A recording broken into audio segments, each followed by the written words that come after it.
Hallo und herzlich willkommen zurück hier zur Ringvorlesung Hospital Pedagogy International Perspectives im Sommersemester 2025 zur mittlerweile dritten Sitzung und der zweiten, die ich abhalten darf. Mein Name ist Christoph Schneider und ich darf heute sprechen zum Krankenhaus als einem wertvollen Ort für Patientinnen und PädagogInnen, und ich werde Ihnen präsentieren Grundlagen der Werteerziehung, die ursprünglich der Schule entstammen und die ich auf das Krankenhaus adaptieren werde. Ich darf Ihnen zeigen, was wir heute miteinander besprechen werden. Ich werde gleich mit einer kleinen Hinführung und Wiederholung beginnen. Danach wird es um Grundlagen der Werteerziehung gehen. Ich werde die Gesundheit als einen Wert thematisieren und mit didaktischen Weiterüberlegungen zu Abwandlungen und Erweiterungen des Schulkontexts der Werteerziehung abschließen, bevor ich zu Literatur und wie immer einer Diskussionsfrage komme. Ich beginne mit einer kleinen Wiederholung zum Wertebegriff. Werte, das habe ich letzte Woche in den einführenden Ausführungen zur Gesundheitsethik schon angesprochen. Werte sind Ziele des Handelns. Werte sind in diesem Sinne sinnstiftend. Sie übernehmen einen Wert, sie haben einen Wert und der bestimmt irgendwo, der ist Ziel ihres Handelns, weil sie das aus einer Verantwortung heraus tun, für die sie sich selber entschieden haben aufgrund von vorherigen Erfahrungen. Werte sind unverzichtbar für das Zusammenleben, aber wir haben man kann vielleicht sagen, ein Problem der Vielfalt, das eigentlich an sich auch kein Problem ist. In der Moderne gibt es keine allgemeingültigen Werte mehr, sondern es gibt unterschiedliche Wertvorstellungen und Ausgestaltungen dieser Werte, und die gilt es gegeneinander abzuwägen und zu besprechen. Werte können dabei in jede Richtung gehen. Das soll heißen, sie können theoretisch auch einen Wert für sich haben, der vom vielleicht Großteil der Bevölkerung oder der Gesellschaft als eher negativ betrachtet werden würde.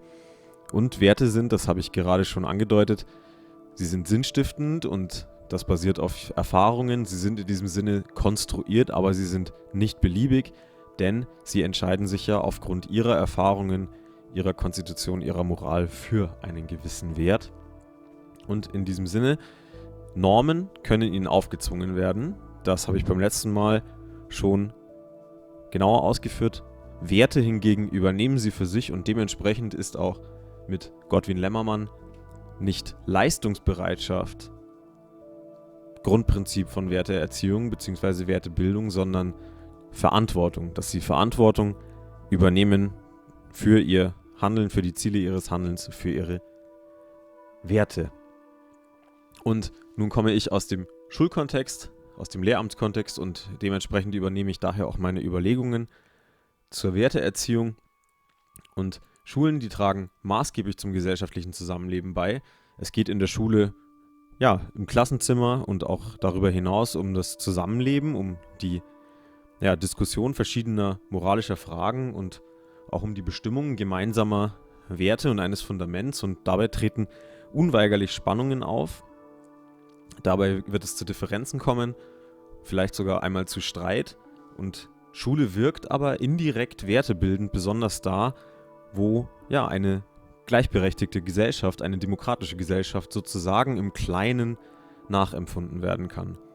Wo junge Menschen das für sich erfahren können und wo auch dann in gewisser Weise Stabilität erzeugt wird durch einen demokratischen und gleichberechtigten Diskurs. Und für mich bedeutet das, dass diese Pole, nämlich der Diskussion, der Debatte um Werte, aber auch einer solidarischen und demokratischen Gesellschaft, die Wertedebatten überhaupt erst ermöglicht, dass die von gleicher Wichtigkeit sind, diese Pole. Jetzt stellt sich hier aber oder lässt sich feststellen, dass gerade die stabile Zugehörigkeit im Krankenhaus erschwert ist. Ich würde sie aber als ethische Notwendigkeit bezeichnen. Und es ist nachgewiesen, dass eine demokratische Gesellschaft im Kleinen, um es mal so zu nennen, effektiver ist, mit indirekter Wertevermittlung als eine direkte oder sehr direktive Form von Werteerziehung.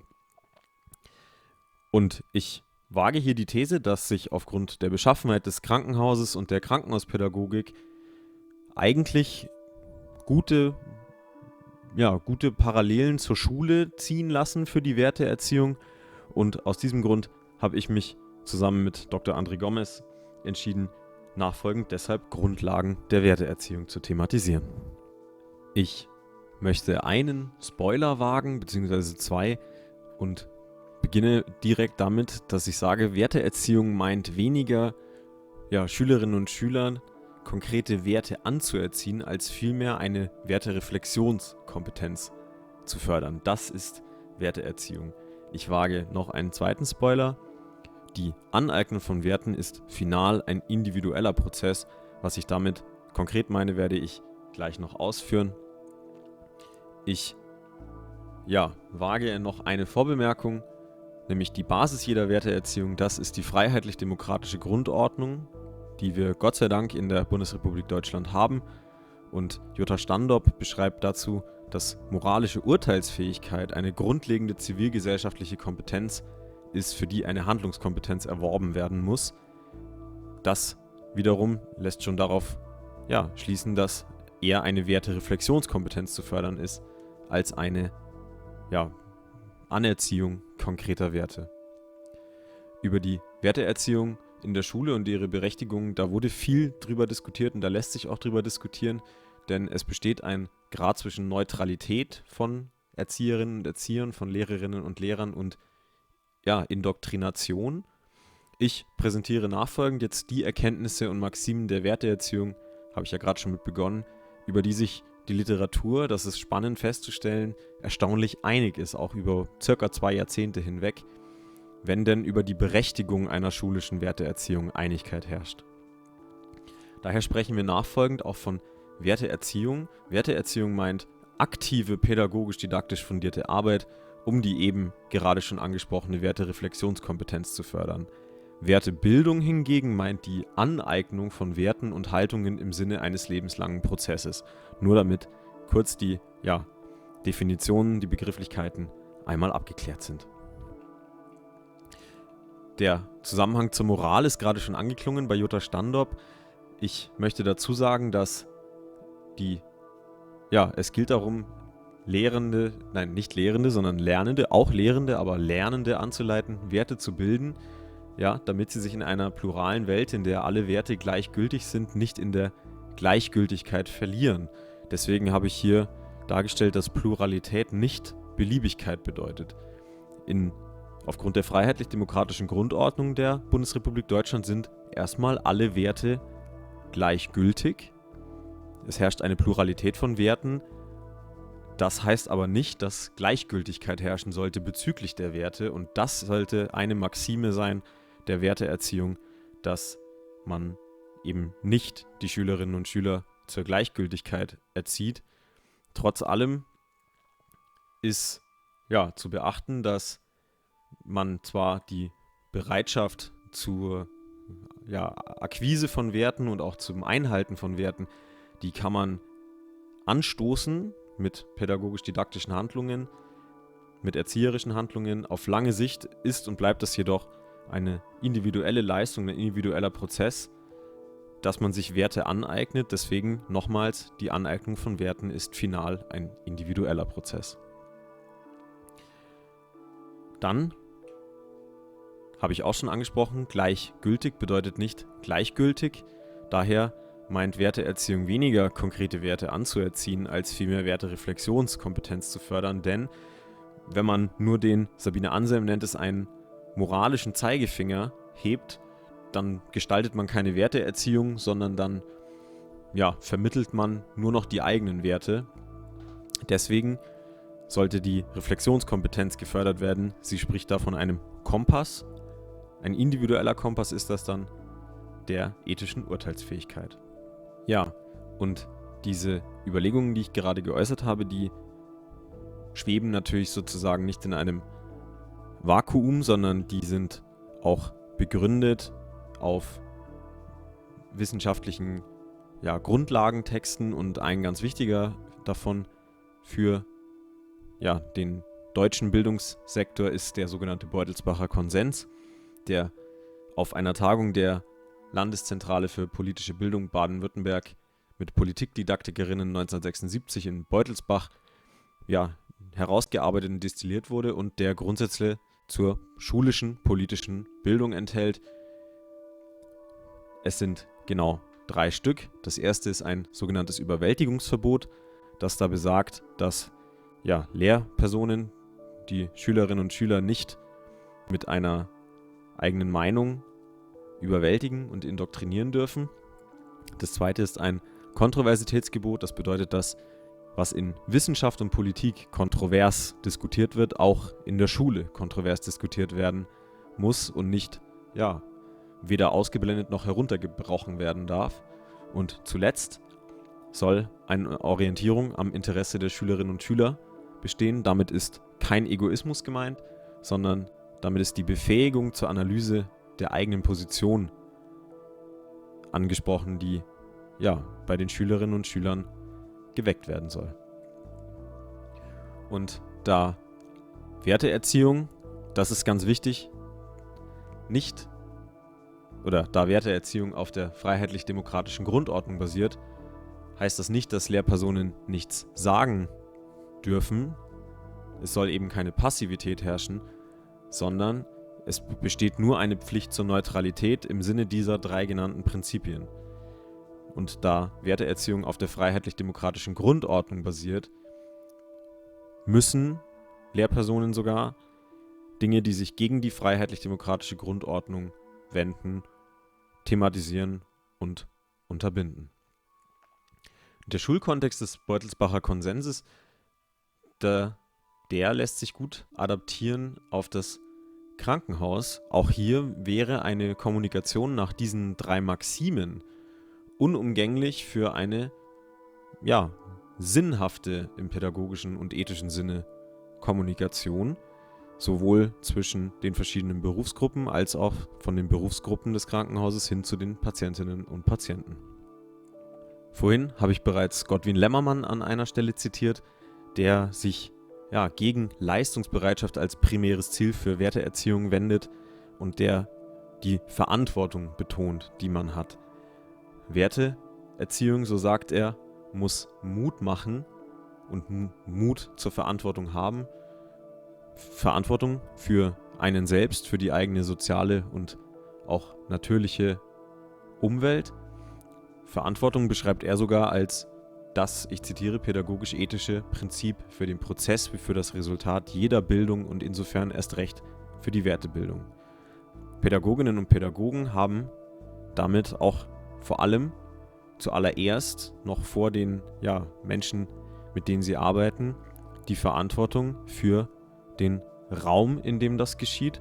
Daher möchte ich nachfolgend kurz Überlegungen, die ich angestellt habe, mit Ihnen teilen zum Raum für Werte, zum Raum schaffen für Werteerziehung, und ich habe mir dazu in Anlehnung an Überlegungen von Sabine Anselm, Jutta Standorp und eben Godwin Lemmermann an verschiedenen Orten 4 Säulen eines Hauses überlegt, das ideal sein könnte für die Werteerziehung.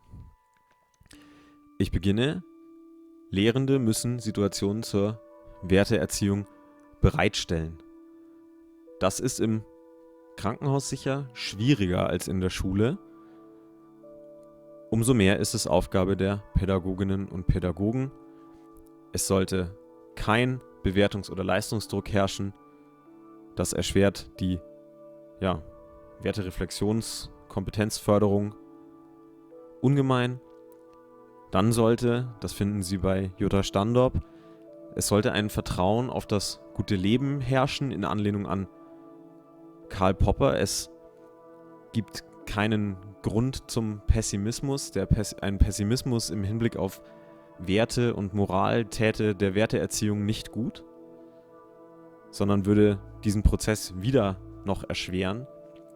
Und zu guter Letzt, aus einer religionspädagogischen Perspektive stammend Godwin Lemmermann formuliert, dass eine vorbehaltlose Annahme der Schülerinnen und Schüler mit ihren Haltungen herrschen sollte zunächst und dass Lehrpersonen in ihrer Persona als Lehrkraft und als Wertevorbild authentisch sein müssen. Daher möchte ich noch kurz etwas sagen zu Vorbildern in der Werteerziehung, denn die sind von großer Bedeutsamkeit.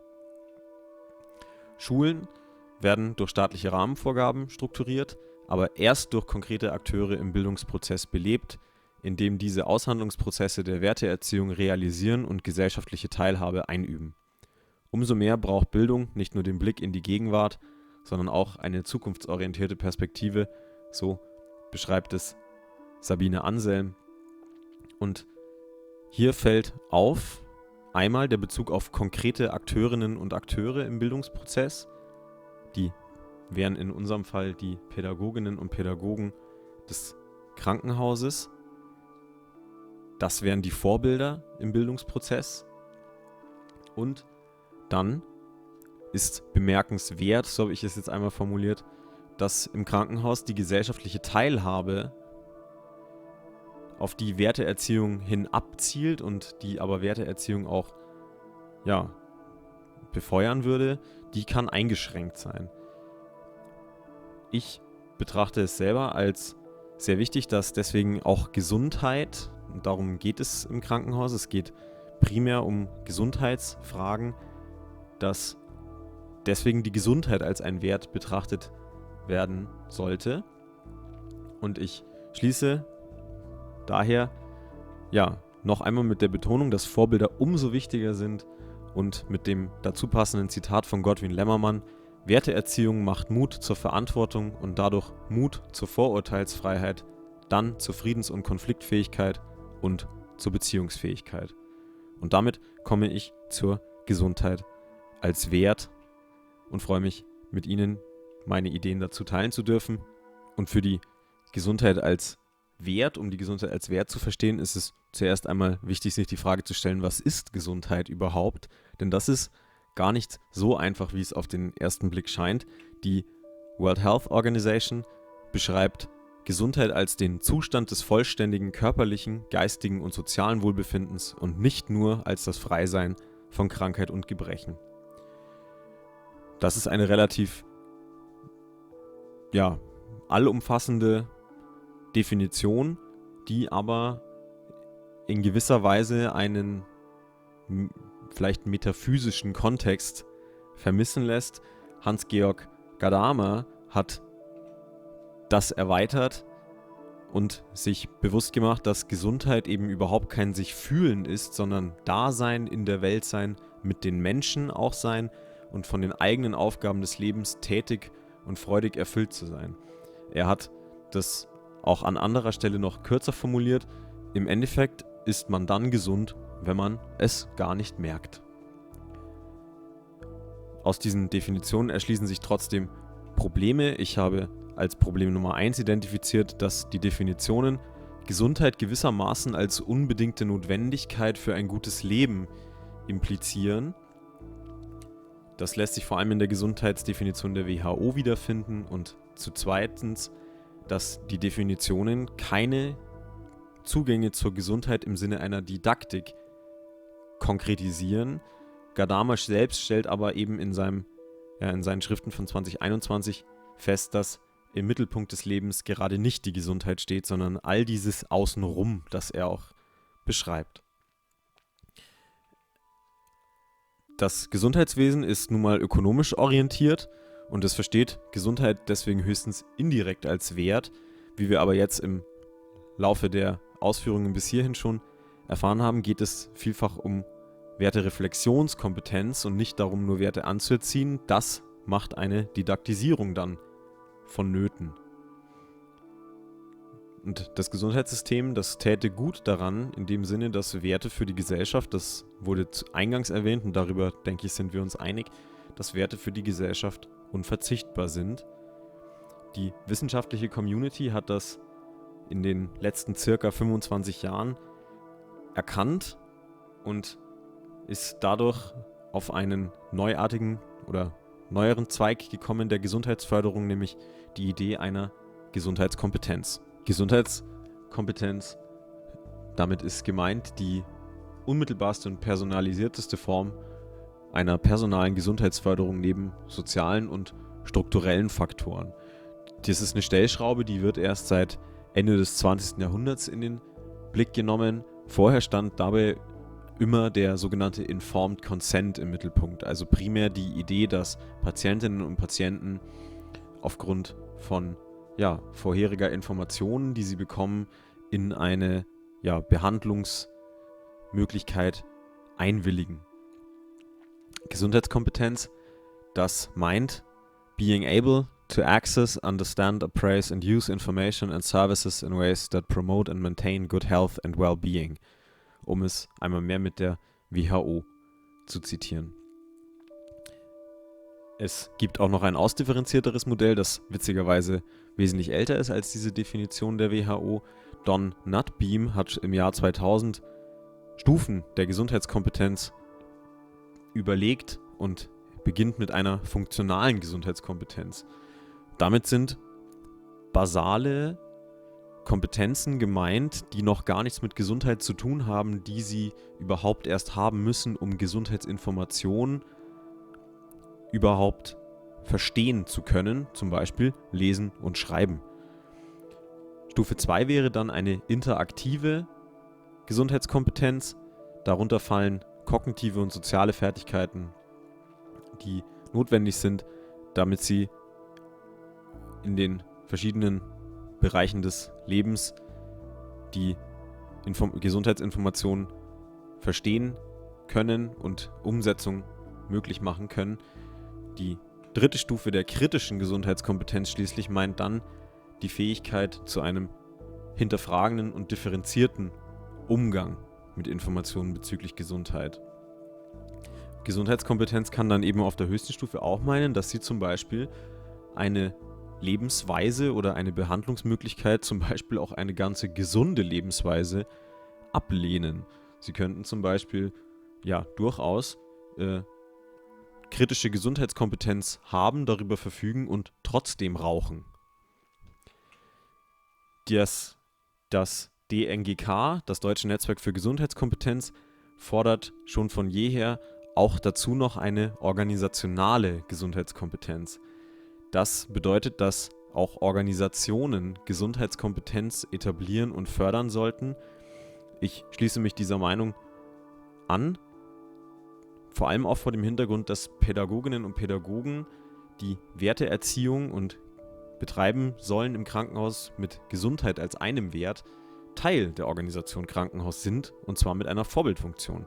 Aus diesem Grund bin ich persönlich der Meinung, dass es organisationale Gesundheitskompetenz braucht. Und damit komme ich zu einer Art kleinem Werbeblock. Ich möchte Ihnen kurz das Deutsche Netzwerk Gesundheitskompetenz vorstellen, denn ich denke, dass es für Sie als Pädagoginnen und Pädagogen im deutschsprachigen Raum durchaus eine gute Möglichkeit des Engagements und auch der Vernetzung darstellt. Das DNGK fördert das öffentliche Gesundheitswesen und die Wissenschaft durch Erforschen, Entwickeln, Anwenden und Verbreiten von Konzepten, Methoden und Maßnahmen zur Stärkung der Gesundheitskompetenz. Das DNGK ist ein relativ junger Verein, existiert erst seit einigen Jahren. Dieses Jahr findet die 3. Jahrestagung des Deutschen Netzwerks Gesundheitskompetenz in Berlin im Juni statt. Sie sehen, es handelt sich um eine noch relativ frische Organisation, die unter anderem auch aufgeteilt ist, neben einem Vorstand einer Geschäftsstelle, in verschiedene Fachbereiche, in denen sich Wissenschaftlerinnen und Wissenschaftler, Akteurinnen und Akteure engagieren und das auch ehrenamtlich.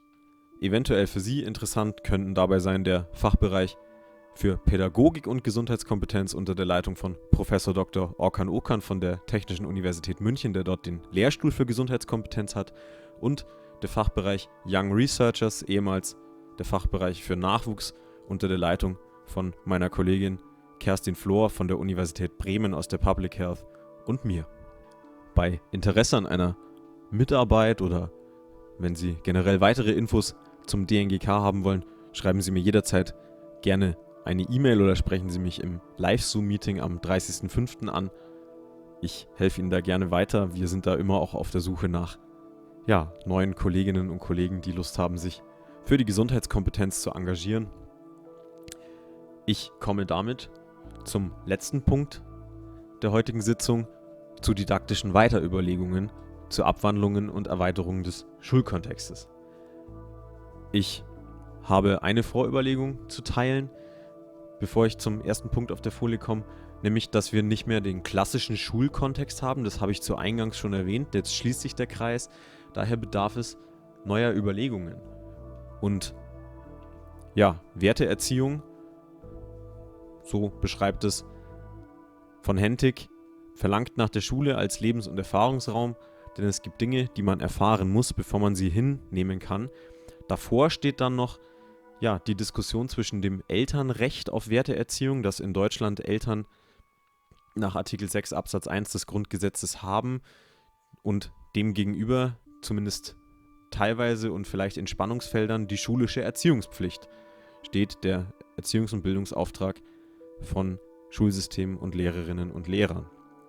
Die Krankenhauspädagogik, die kann in dem Fall kompensieren, dass im Krankenhaus sowohl das Elternrecht auf Werteerziehung eingeschränkt ist, zum Beispiel durch Besuchszeiten, als auch, dass die schulische Erziehungspflicht komplett wegfällt, sofern nicht Schülerinnen und Schüler eine wie auch immer geartete Krankenhausschule besuchen. Ich erwähne das deswegen, weil ich der starken Meinung bin, dass Werteerziehung trotzdem stattfinden sollte. Dazu werde ich mich dann in der letzten Woche unserer 4 Vorlesungen, also in 2 Wochen, auch noch äußern. Es ist, wie ich schon gerade vorgelesen habe von Hentig, ausgeblendet worden, dass es anscheinend auch noch andere Orte gibt, an denen Werteerziehung stattfindet. Die Schule ist da sicher nicht der einzige Ort. Fragen der Werteerziehung müssen sich deshalb also ganz grundsätzlich mal auf das Krankenhaus adaptieren. Hier habe ich Ihnen heute Grundlagen präsentiert, grundlegende Ideen, aber sicher keine abschließenden Gedanken. Ich freue mich daher besonders auch nochmal auf den 30.05., dass wir das noch weiter diskutieren können. Hier wäre ich an Weiterarbeit sehr interessiert. Grundsätzlich aber gilt sozusagen auch mit Ludwig Wittgenstein, dass die Grenzen des eigenen Denkens die Grenze der Sprache sind. Und wer mitreden will, der muss sprechen können. Deswegen sind auch Erfahrungen zu thematisieren. Das ist ein krankenhauspädagogischer Grundsatz sozusagen in der Literatur. Es sind Erfahrungen zu thematisieren und nicht bloß Lerngegenstände. Das bedeutet auch, dass die Krankenhauspädagogik die Erfahrungen des Raumes Krankenhaus aufnehmen muss für die Werteerziehung. Denn dann gilt wieder einmal, dass schulische Werteerziehung im Krankenhaus, in der Krankenhauspädagogik den Schnittpunkt von Gesellschaft und Subjektorientierung darstellen. Und ich schließe diese jetzt etwas kurzen, aber ich glaube zumindest schlaglichtartig impulsgebenden Überlegungen mit einem Zitat von De Oliveira et al. Aus dem Jahr 2023. It is of paramount importance that there is the integration of health with education. Ich danke Ihnen für Ihre Aufmerksamkeit. Sie sehen hier Literatur auf 2 Seiten. Und zur Diskussion möchte ich die Frage stellen, welche Unterstützung würden Sie sich von zum Beispiel der Politik erwarten, damit Sie an Ihrer Arbeitsstelle in der Pädagogik bei Krankheit, in der Krankenhauspädagogik, für die Werteerziehung im Gesundheitssystem insgesamt einen besseren Beitrag leisten können? Vielen Dank, wir hören uns nächste Woche wieder.